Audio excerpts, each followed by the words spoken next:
Hey, what's up guys? My name is Brent, aka Flows, and this is a doubles tutorial on the doubles finger spin star switch.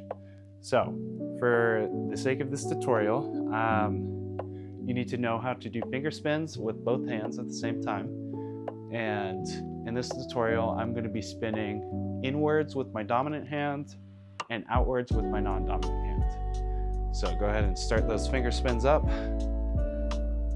See if I can get my non-dominant going here.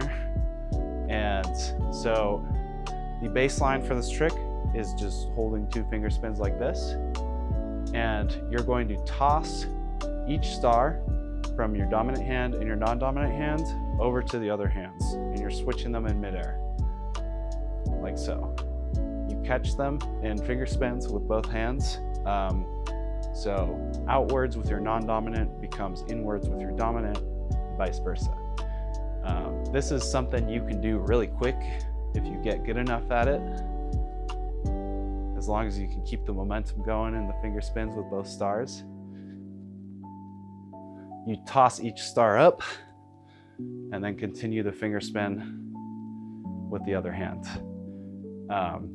They're spinning the same direction, but it is inwards with one hand and outwards with the other. So keep that in mind when you're doing doubles.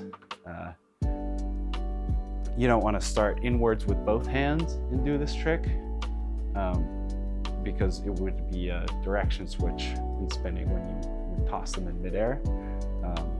Although that is possible, it would be a harder trick. So anyways, thanks for watching. If you guys have any comments or requests for other tricks, leave them in the comments down below. Please like, share, and subscribe. Thanks.